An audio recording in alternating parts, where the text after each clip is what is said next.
How's it going, ladies and Bruce's up? Sixkilla, welcome back to Corpse Factory. We're still trying to figure out who has marked us for death. Not that it makes any difference because we're Corpse Girl, but obviously it matters to her that she has someone else that wants her to die. Other than that, Shinya's job is ruined, his career is ruined, Aoi's falling apart at the seams, and everything's going bad. Oh, and we kind of outed ourselves semi to that guy we met at the library. Let's carry on, shall we? To stop myself from nodding off at my desk, I decided to rearrange my personal effects. Having something to focus on is a great way to fight off sleep. Unlike the other employees here, I don't tend to keep too much at my workspace, yet it still manages to feel cluttered somehow. Next to my computer monitor are 3 little figurines that I collected from toy capsule machines. There's a set of anthropomorphic coffee cans that were released as a promotional campaign for my favourite coffee brand. Each figure is about the size of my thumb. They're cute little things. And when you put a coin into the capsule machine, you never know which character you're going to get. So far I've managed to collect Captain Cafe Al Late, Lieutenant Long Black and Madame Mochiato. And if I remember correctly, there are 2 more I still need to get. I like Lieutenant Long Black, let's get that one. But the capsule machines seem to be out of rotation now because they've been replaced with different series of toys. If I ever want to collect the remaining figures, I'll probably need to buy them online. Oh well, I'm not super invested in having to own all of them. I give each tiny figure a bit of a dusting and set them back up next to my monitor, so they're all standing up straight and facing forward.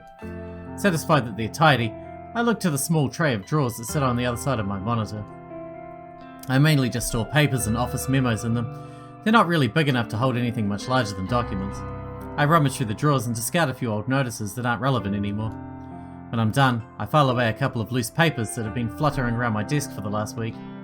With that complete, I straighten up my keyboard, so it's parallel with my mousepad. I give the keyboard a thorough dusting and then lean back in my chair to admire my work. The desk looks much nicer now. A clean workspace invites a clear state of mind, or so my co-workers would have me believe.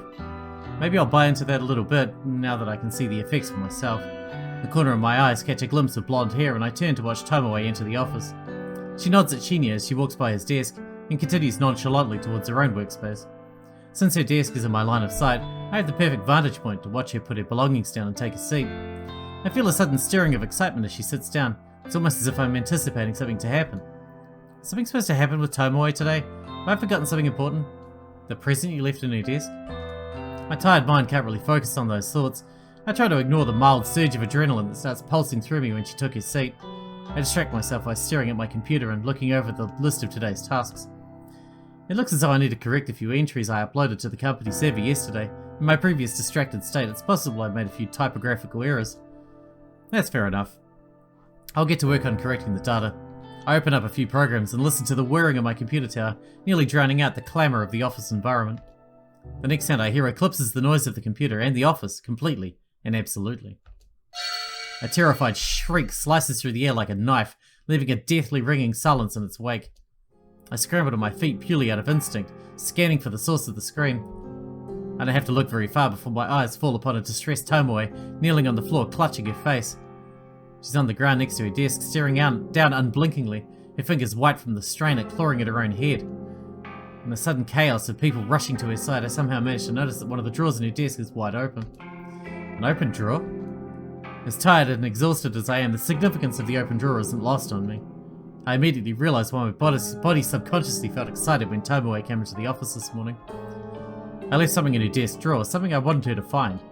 Yesterday's obsession with discovering the identity of the one who requested my death caused me to forget my rebellious strike against Tomoe. I left something in her drawer yesterday, thinking she was the one who submitted my photo into the website. Then she didn't come into work and it completely slipped my mind. After she confessed to requesting Akane Tsurumaki's death, I raised my suspicion of her being the one who targeted me, but I didn't remove the item from her drawer. I'm in deep shit now. Before I can even lurch forward from behind my desk, Tomoe turns her head to face me. Her cold, grim eyes lock onto mine, refusing to let go. A trickle of crimson blood seeps from her scalp, where her fingernails pierced her skin during her panicked scream. Swallowing my nervousness, I break eye contact with her and stare down at the flat object that was the focus of her outcry. It's a familiar photograph, a printed image on glossy paper, traditional, old school, and just as effective as I'd hoped. Though I can't make out the detail from the distance, the composition of the photo doesn't elude my memory. It depicts my very own corpse, toppled backwards over a tombstone. bloody slash traces across my neck, a laceration lines my stomach, and a knife protrudes from my breast. My black hair is a tangled mess, my dark eyeliner smeared and smudged. The grimace on my face is the unmistakable mask of death. Noriko Kurosawa. Stoic and unflinching in death, Noriko Kurosawa dead atop a random tombstone in some nameless cemetery. A bizarre yet ultimately unremarkable way to die. It suits me perfectly. I'm proud of the work that went into this photo. The objective was to punish Tomoe for requesting my death, to create a work of art so horrific that she would beg for forgiveness when she found me still breathing. But the scene played out before me is unlike anything I'd imagined. Tomoe's face is scrunched up with hatred, the veins in her forehead threaten to burst and shower the office with sanguine gore at any given second. Whether or not she thinks this is some sick prank is beyond my knowledge. All I can decipher from her expression is that she is likely to strangle me given the opportunity. But perhaps I'm jumping ahead of myself. Why do I automatically assume she believes I'm guilty of putting the photo in her drawer? I mean, aren't I the victim in the image? Perhaps she actually... Who the fuck is responsible for this? She howls like a wounded animal, a battered and beaten pup backed into a corner. Clutching at the photo, now torn from the bloodied fingernails, she stands and plants her feet firmly on the floor, steadfast, stern, resolute, a bulwark of immovable fury. All eyes are upon her, the bleached blonde gal girl with an antagonized attitude is the center of attention in the office. This photo is disgusting! Absolutely sick! Who made it? From the confused and puzzled faces of the 20 or so employees huddled around, it's obvious that no one really knows what Tomoe is talking about. The photo is small, and with her clutching it tightly and waving it around frantically, it's impossible for anyone to make out any detail. I'm bold enough to assume that no one else has managed to properly glimpse it yet. Maybe I can prevent our co-workers from getting a closer look if I act fast. I dart out from behind my desk and approach Tomoe. Let me see. Tomoe aggressively thrusts the photo toward me. I take a cursory look at it and gasp loudly, to add credibility to my acting. Adopting a fake countenance of shock, I grab Tomoe by the shoulder and pull her close to me. I bow my head against hers so we stand intimately in the middle of the crowd, forehead to forehead, our eyes fixated on another. I hope my beating heart isn't loud enough for Tomoe to notice as we stand against each other. I whisper softly, my pulse quickening as I try to make my words sound urgent and confident rather than broken and anxious. Come with me. I need to talk to you. Tomoe tenses and stiffens, but she murmurs something that sounds like agreement. I pull away from her and grab her wrist to lead her out of the office. We just say that someone must have requested our death. We exit from the throng of onlookers scratching their heads and dart toward the elevator. Shinya says nothing as we pass by. He just looks on with a pale face. The elevator ride down is silent and awkward, but eventually the doors open to reveal the ground floor lobby. We weave between the scattered couches and sculptures making a frantic dash for the exit.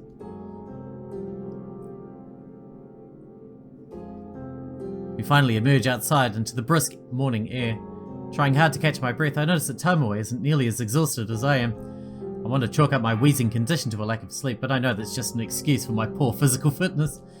Tomoe is still holding the photo in her hand. She looks at it once more in disgust, then faces me with one hand on her hip. You want to tell me what the fuck this is? Look, it's difficult to explain, but I'll try my best. I want to find out who planted this in my drawer! And look at this! She thrusts the photo at me once again. She uses the point of her thumb to indicate the timestamp printed at the bottom of the image. It's got yesterday's date on it. A photo of your dead body, as if you've already been killed. But here you stand. Sure enough, the photo bears yesterday's date. The time states 9:06 PM. I marked it as such when I was under the belief that Tomoe would find it yesterday morning. I wanted her to anxiously wait out the day until my death accompanied the rising moon. Since that didn't go down the way I planned, the confusion on Tomoe's face is now self-explanatory.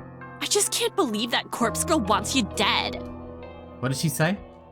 Huh? This is just like what happened to Akane Tsurumaki when I requested her death.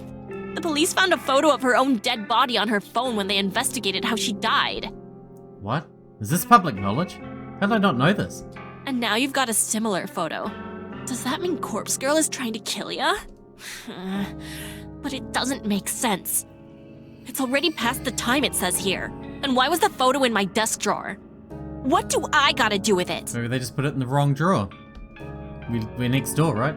I'm still reeling from the information about Akane Tsurumaki. The police discovered the corpse photo on her phone. Of course they did. Of course they'd investigate her death. It was foolish of me to assume the photo wouldn't come to light. Tomoe grits her teeth and tenderly touches her finger to the bloody cut on her scalp, the place her fingernails slashed in anguish. She looks at her fingertip in revulsion and sighs. Look, maybe it's my fault that Akane Tsurumaki ended up down the well. Maybe it's not. The least I can do is make sure that the fucking corpse girl doesn't come to get you as well. You ain't my friend or nothing, but sluts gotta stick it out together, right? I don't want another cold bitch on my conscience. I feel like these are the most touching words Tomoe can string together. I'm somewhat flattered that she wants to protect me. Yeah, man, I'm totally... That was heartfelt, man. Sluts like us gotta stick together.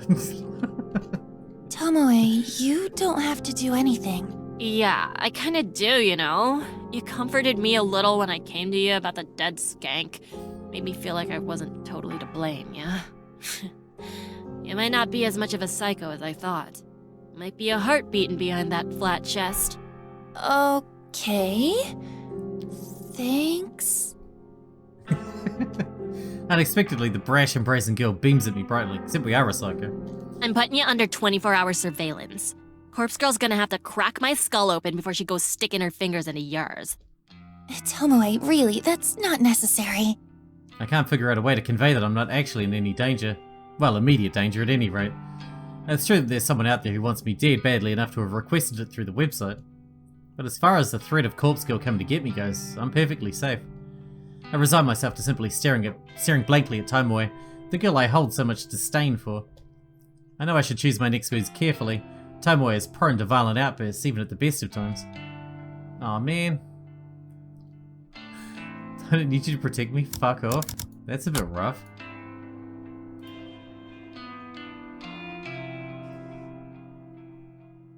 Let's just let her hang with us. I mean, if we've got someone who wants to kill us anyway, shit, having her around can't hurt, and she's a lot better physically off than we are. Like, we got tired just coming out here. Let's let her stick with us. We can always change it later. I'd feel better with you looking after me. Just try to be nice. You're damn right. Ain't no one gonna protect you as good as me. Tomoe reaches forward and ruffles my hair in a tomboyish manner. I grimace and bear it until she's satisfied and retracts her arm with a laugh.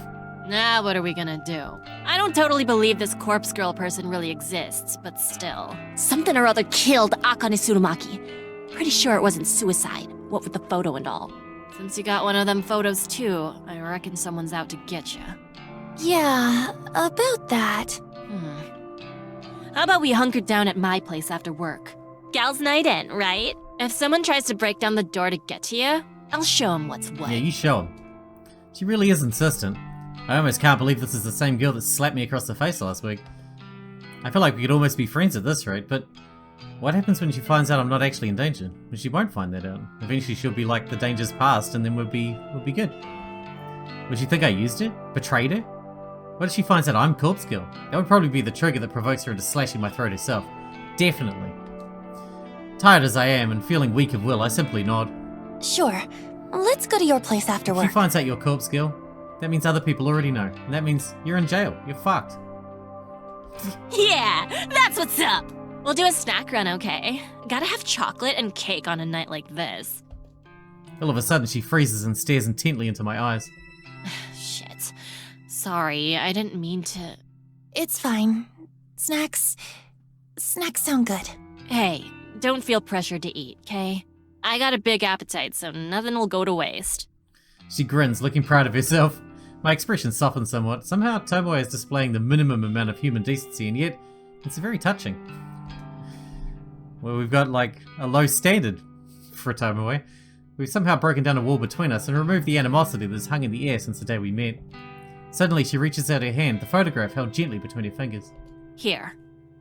Better you have it than me. Looking down at the photo, it's pretty clear that it's me in the image. I suppose it would be best to delete this evidence. I shred the photo carefully, making sure to completely destroy all of my defining features in the image. With the photo completely ripped beyond recognition, I toss it in a nearby bin. Tomoe smiles at me and we enter the office building side by side.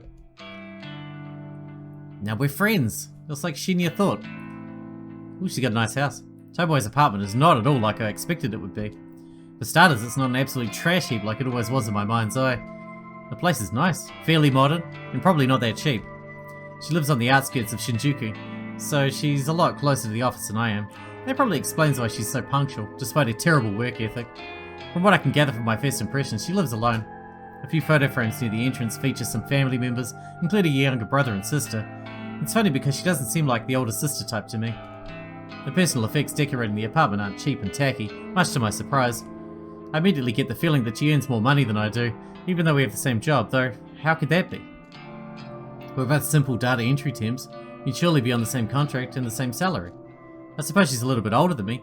Maybe she had a well-paying job before starting work at Temujin. Or maybe she had a side job. Either way, there's no way she can afford to live here on the same salary as me. So, would you like a cup of tea? I've got oolong, green, barley, hojicha. So many to choose from. I didn't take you as much of a tea drinker. Well, of course I am. It's tradition, you know. Tradition's real important. Huh. Yeah, I guess so. Hojicha for me, please. Sure. Coming right up. As Tomoe busies herself in the kitchen nook, I continue scanning the apartment. A fairly large TV sits atop a sleek cabinet against one wall of the living area. A comfortable-looking sofa fills most of the room, but gives way to a small kotatsu in the corner. During winter, a kotatsu is a very valuable piece of furniture. It's a small low table with a blanket to cover your legs. Underneath is a tiny space heater designed to warm up the enclosed area. I like your kotatsu. I can't even fit one in my apartment. Oh yeah, they're great, right? Dad actually made that one for me. Your dad made it? I look closely at it. I don't know much about woodwork, but the whole thing looks very solid and well made. Even the blanket spread underneath the table's surface is pleasing to look at. It's probably not cold enough to flick the heater on, but feel free to sit down there if you like. No, that's okay. I'm warm enough. A memory of my childhood flickers at the edge of my mind like a moth dancing around a flame. Sitting at a kotatsu as a child, with a warm cup of cocoa and my big sister reading a book aloud to me. I shake my head. That was too long ago to even attempt to remember clearly, and the past never really mattered much to me anyway. Tomoe has finished pouring tea, so she sits 2 ceramic mugs atop the coffee table and calls out to me. Tea's up! Thank you.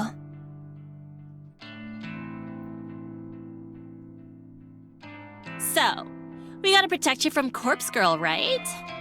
I simply nod. Hey, wait a minute. If you got one of them photos, that means someone requested your death, right? This whole time, I've been thinking it's Corpse Girl that wants you dead. But that ain't right. It means that someone else just asked Corpse Girl to put you in the ground. Yeah, that's what I figure. She's not wrong. While Corpse Girl isn't actually after me, it's true that there is someone who requested my death. Huh. So who do you think it is? Who wants you dead? Well, honestly, at first I thought it was you. Yeah, I mean, last week I might have been tempted to chuck your photo on the website, but nah. You work right near me in the office. If you ended up dead, someone would trace it back to me, you know? I dobbed in Akane Tsurumaki because she worked way upstairs. And we never talked, save one time when I found out she's a total skank. Oh? So you did speak to her once? What was she like?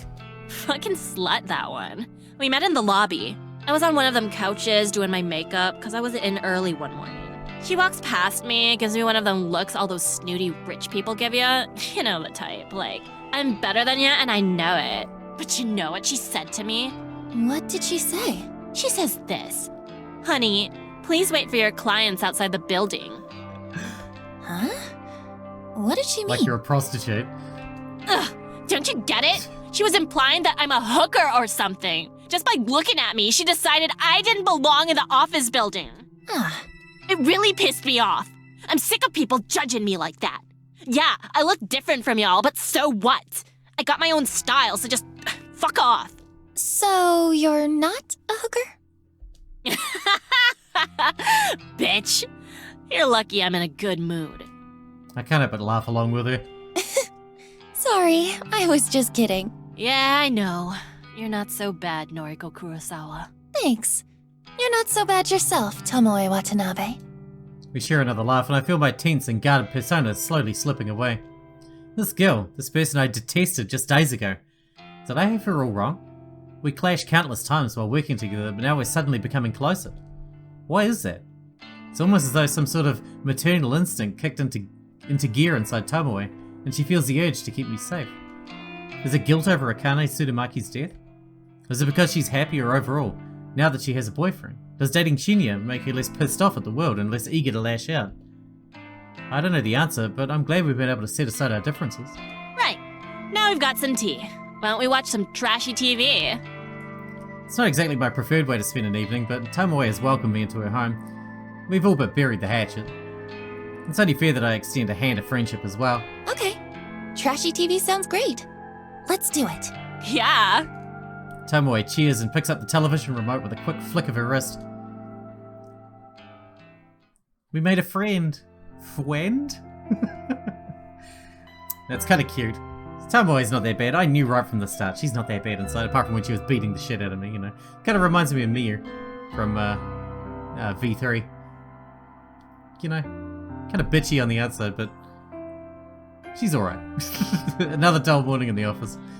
The chatter of people talking on the phone, the humming of the air conditioner, the tapping of fingers against keyboards. If I didn't have music to drown out the white noise, I'd probably go mad from being exposed to it every day. I don't know how everyone else deals with it. Thanks to a good night's rest, I've been able to work diligently so far. I've completed a few tasks already, but there's still a lot more work to do. As I continue to pulverize my keyboard with thin, brittle fingers, I look out over the office floor to see who's around. Shinya sits at his desk, his expression scrunched up as in concentration, as he absent-mindedly scratches his face with the blunt end of a pen. Turning my gaze, I observe the back of Tomoe's head, as she works attentively at her computer. She hasn't said anything to me since we arrived at the office this morning. Because I now know that she's not the one who requested my death, I feel more at ease around her. And with the photo of my own corpse destroyed, I can put yesterday's unplanned events behind me. I need to be more careful in the future. Forgetting that I planted a photo like that in Tomoe's desk drawer was an oversight I can't afford to repeat. I need to be clever, calculated, cunning. Corpse Girl's ambitions required me to be at peak performance at all times. I can't go messing up like that again. I'm lucky that no one else was dragged into the whole mess. Imagine if I did something so stupid when trying to kill a real victim. I'd have ruined the entire operation. Taking a deep breath, I clap my cheek softly with both hands. From now on, I'm going to truly focus when carrying out my plans. All I need to do is wait for the next victim to come through the website. I'm ready for it. Finding out the identity of whoever requested my own death shouldn't be my top priority. I'm immune to Corpse Girl's wrath, of course, so unless someone decides to come at me with a knife, I'm perfectly safe. I'll check the website requests this evening. As soon as I get home, it's too risky to try and access it while at work. With newfound resolve, I nod to myself and look ahead to the end of the day.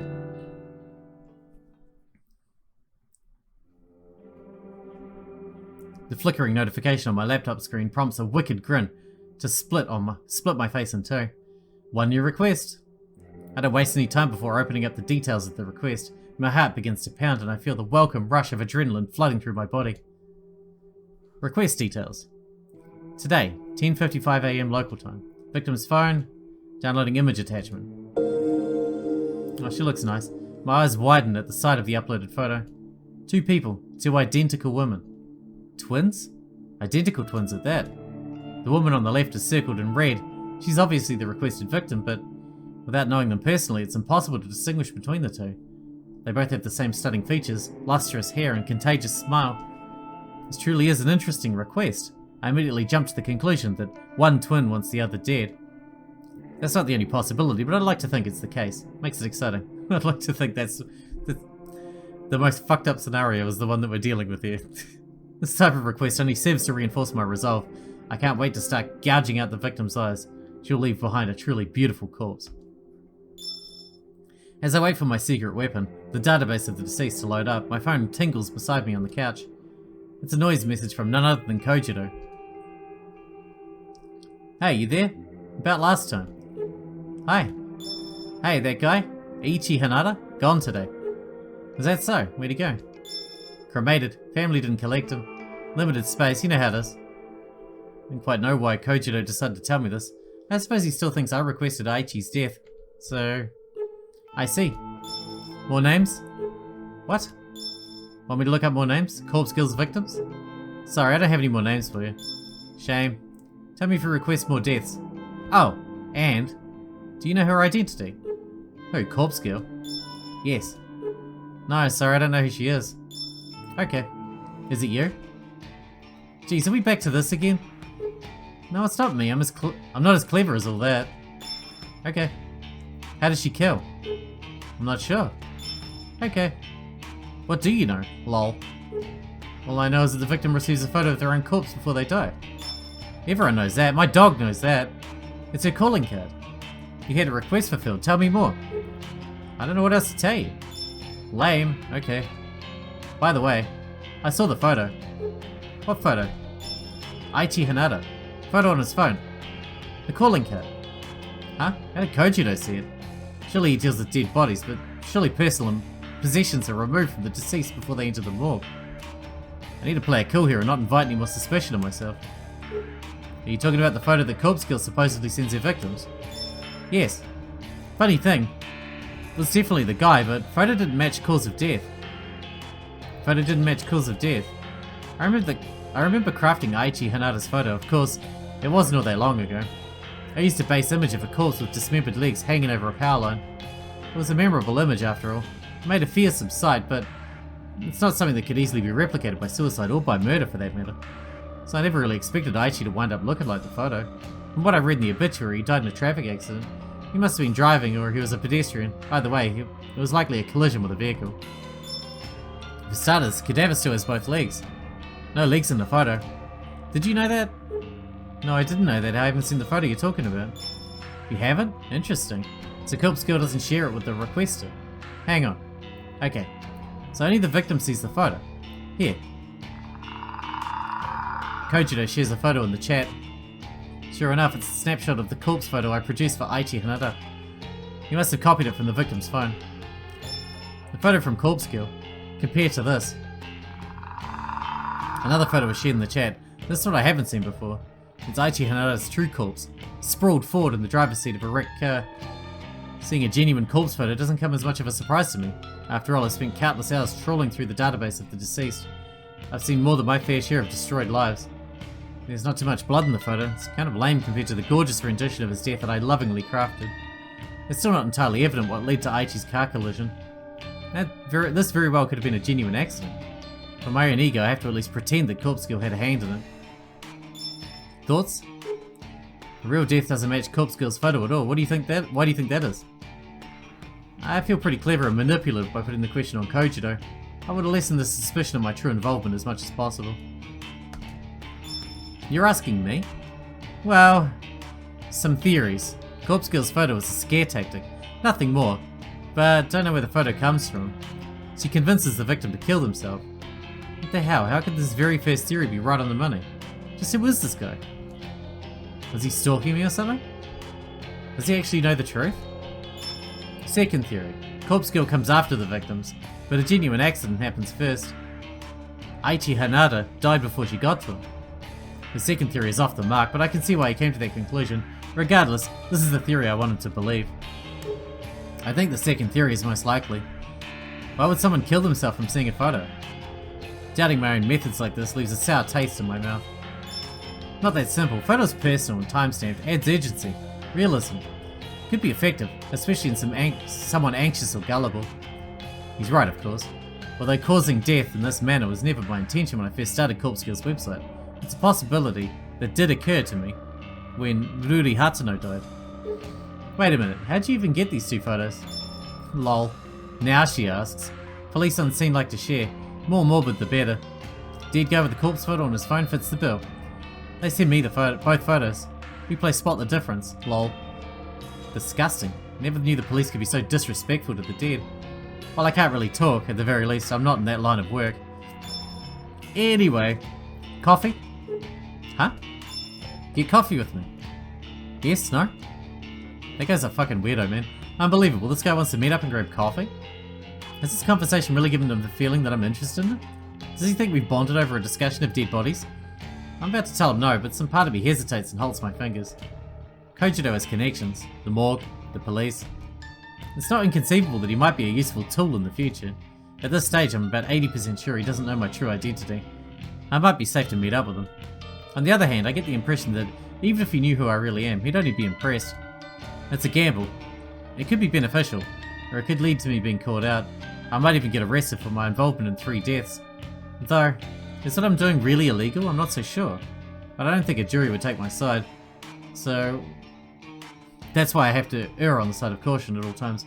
At worst, it has to be like harassment or incitement or something. Yeah. Kojiro? Okay, let's meet. I type the words and hit send before I have any more second thoughts. It might be a fatal mistake, but if I'm clever enough, I can wrap him around my finger and utilize his connections. Cool. Message you tomorrow. Bye. Curator's status immediately changes to offline. I rest my phone on the couch and look back at the laptop screen in front of me. The smiling, beautiful faces of two identical women stare back at me. That's right, I was about to start working on this most interesting request. I still have plenty of time before I need to get to sleep. With this thought in my mind, I set about the task in high spirits. And with that, we need to wrap this episode up here, because we're out of time for today, but it looks like we've got another victim on the cards. How we're going to tell which twin we're meant to be killing, I don't know, unless we just kill both of them. I guess you could do that. But anyway, hope you guys enjoyed it. Thanks for watching. Thanks for hanging out with me, and I'll see you in the next one.